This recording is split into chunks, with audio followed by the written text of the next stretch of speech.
aula de hoje, na verdade, ela é uma continuação direta, né, do final da aula de semana passada, quando nós começamos a fazer, né, como é que era o comportamento de um elétron no campo central, uma partícula carregada no campo central, né? E chegamos, né, nós culminamos a aula da semana passada quando nós chegamos à equação radial. Então, hoje, nós vamos olhar agora um pouco mais, né, fazer uma visão mais geral da equação radial. Vamos trabalhar um pouco ela, então vai ter uma parte da aula que vai ter bastante conta mesmo. Eu vou fazer as contas no passo a passo, mas o importante é entender os conceitos, aproximações envolvidos, para a gente abordar a questão do que acontece quando o elétron, né, está muito próximo ao núcleo, que é a fonte do nosso campo central, ou quando ele está muito longe do núcleo. Talvez no primeiro momento não fique exatamente muito claro por que quem está olhando para esses dois limites, mas eu espero que, primeiro, até o fim da aula, isso já faça mais sentido, quando nós começarmos a lidar com, de fato, sistemas reais atômicos, né, quando a gente começar a entrar no átomo de hidrogênio, que vai ser o fim da aula de hoje. E, em particular, eu espero que isso faça cada vez mais sentido ao longo do curso, porque a gente vai perceber que, quando a gente olha para sistemas mais complexos do que um único elétron, né, no potencial central nuclear, que ter uma ideia de realmente como é que é o comportamento do elétron, ou seja, da sua função de onda, né, muito próximo ou muito longe do núcleo, se torna fundamental para a gente conseguir entender o que acontece no meio do caminho. Tá? Essa que é a grande questão. Isso depois eu falei, inclusive, para moléculas também. Quando a gente falar de moléculas, aproximar dois átomos muito longe ou dois átomos grudados, a molécula é alguma coisa no meio do caminho entre esses dois sistemas. Então, a gente precisa olhar para limites assintóticos para chegar, são sistemas que a gente consegue calcular mais fácil, para chegar no meio do caminho, que é o problema, que a gente não consegue calcular tão fácil assim. Mas a grande questão é, para a gente ter uma ideia, então, dessa visão mais geral, né, que eu mencionei, vamos olhar primeiro para o sistema atômico mesmo que está querendo descrever.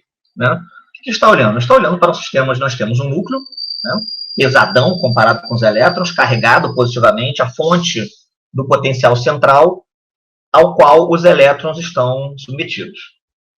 E nós temos uma nuvem eletrônica, né, considerando que o tamanho finito do átomo, né, ou pelo menos uma aproximação para esse tamanho do átomo, onde nós temos uma nuvem eletrônica, onde temos aqui os elétrons espalhados, suas funções de onda distribuídas, né, e dependem, né, da interação com esse potencial do núcleo e com a interação com os outros elétrons também, obviamente.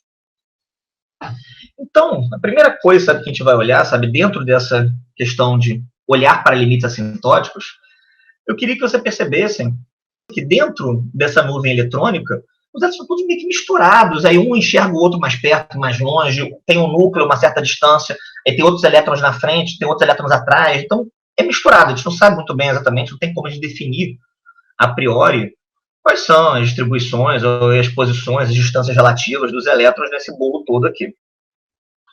Nem como é que eles enxergam o núcleo, né? Porque se eu tenho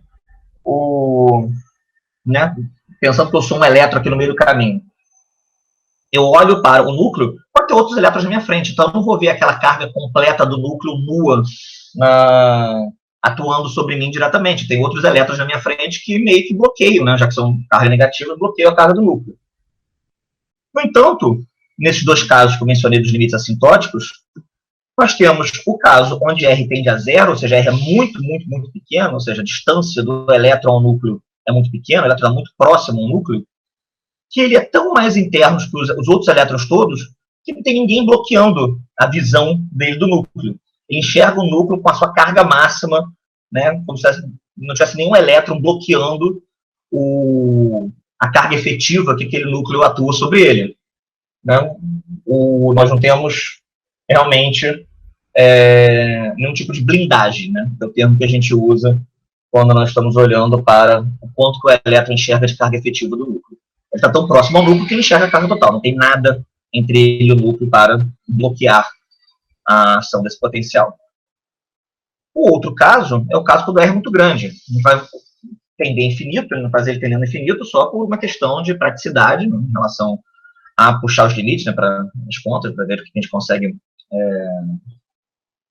desprezar, né, dos termos que vão aparecendo, mas o fundamental é entender que ele está mais externo que todos os outros elétrons.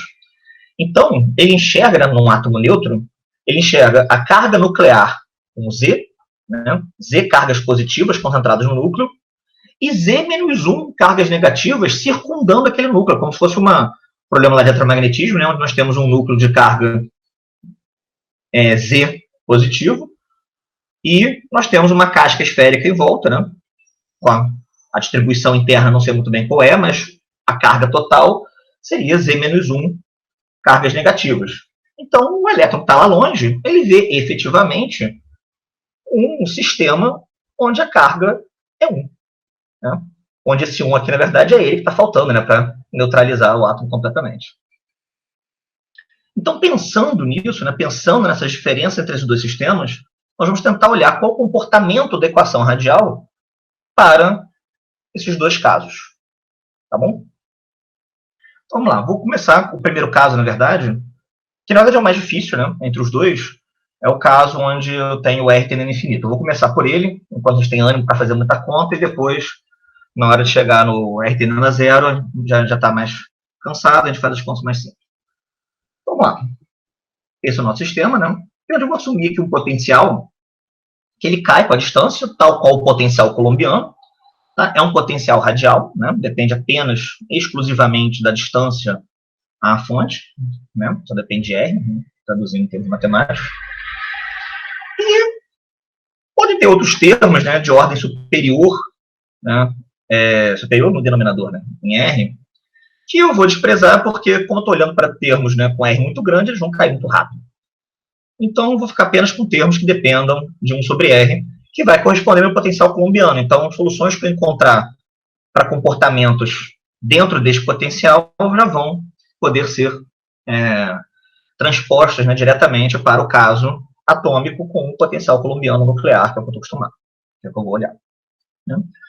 E aí eu vou, então, substituir esse potencial na minha equação radial, que a gente obteve no final da última aula, e vou supor agora certas soluções tentativas para essa função de onda radial. Lembrando que esse R maiúsculo aqui representa a parte radial da minha função de onda. Né? Eu separei em angular e radial. A parte angular eu já sei as soluções, né? São os harmônicos esféricos. Por mais que eu não lembre qual o valor deles, eu sei que está lá na tabela, posso só olhar para qualquer equação que eu tenha, né? Eu acho os resultados baseados só nos números quânticos, né? Os termos L e M, né? Mas são soluções que eu conheço. A GR eu não conheço ainda. Então, eu poderia tentar resolver matematicamente essa equação, tem formas de fazer isso, mas como eu estou olhando só para os casos assintóticos, eu quero pegar uma noção um pouco mais intuitiva. Então, eu vou procurar uma solução tentativa que tenha esta cara aqui. E aí a pergunta, eu tirei isso aqui do bolso, né? Coelho da cartola. Mas a pergunta é, por que essa escolha de função? Ou melhor, né, de produto de funções? Eu tenho aqui uma expansão em série, né, de funções, 1 mais C sobre R, mais, sei lá, C' sobre R2, mais termos de ordem R2, R3, R4, que eu vou desprezar, porque cai muito rápido. Uma exponencial e um polinômio. Em primeiro lugar, por que essas funções? Primeiro, essa função aqui, né, dessa expansão em série, em parte para tentar dar conta do limite assintótico do R tendendo infinito, né, eu garanto que vai ter coisas que vão cair rapidamente quando o R for muito grande, e tem uma cara que é semelhante, tem um comportamento parecido com o meu potencial. Como eu tenho aqui o potencial, né, aplicado à minha função de onda, e a função de onda aparece em outros termos também, eu vou procurar alguma coisa que tenha uma cara semelhante ao meu potencial, pelo menos um comportamento semelhante ao potencial, para testar, para ver se isso é realista ou não. A exponencial, na verdade, é porque eu sei que eu estou olhando, neste caso, né, para termos que caem para R tendendo infinito, eu sei que minha função não pode divergir quando eu tenho R tendendo infinito, então a exponencial, eu sei que cai muito mais rápido qualquer polinômio que eu puser aqui, então eu tento botar a exponencial ali, porque eu imagino que quando R seja muito grande, eu tenho que ter alguma coisa que faça minha função de onda tender a zero, para garantir que ela não vai divergir quando R tender infinito. Então, é meio que e equações diferenciais desse tipo aqui geralmente tem soluções que dependem de exponenciais, você já tem essa experiência, né? Vem que meio uma intuição de outros problemas que a gente já viu na vida, então faz parte da minha função tentativa. E por fim, tem esse polinômio, né? R elevado a um beta qualquer, repare que alfa, beta, C são parâmetros da minha função que eu tenho que determinar, eu não sei quantos eles valem, né? É arbitrário, pelo menos por enquanto. Mas eu tenho aqui um polinômio também, porque, em primeiro lugar, eu não tenho como garantir que isso aqui não vai depender de um polinômio, então eu incluo também, né, para ver qual seria, se existe essa dependência ou não. E também porque eu tenho termos aqui, né, de derivadas da função de onda, e que divide por R, então eu sei que em algum momento, para conseguir resolver essa solução aqui, tem umas dependências em R aí que tem que dar conta umas das outras, né? Não necessariamente se cancelar, mas tem que compor para resolver essa equação para determinados valores de R, né? Valendo a zero. Então, eu vou tentar achar uma solução desta cara. Nós vamos ver se ela é razoável ou não. E eu espero que no fim da aula, quando nós olharmos para os dois limites assintóticos, tentarmos juntar os dois, fique claro o porquê de eu ter escolhido essas dependências aqui como possíveis dependências para minha função de onda radial. Tá? Mas, por enquanto, de fato, estou tirando meio da cartola. Estou chutando um produto de diferentes funções. É quase para ver o que cola, né? A impressão que dá no momento. A gente vai ver depois que não é isso, não. Eu já vi que direcionei para uma solução ideal que consiga realmente dar conta da minha equação de onda radial. Tá bom? Mas então, eu estou de fato procurando soluções que deem conta dessas tendências, né? Do R tendendo a infinito, se adequar com o potencial que eu estou olhando, e de alguma forma resolver a equação dentro desse limite assintótico que eu estou olhando.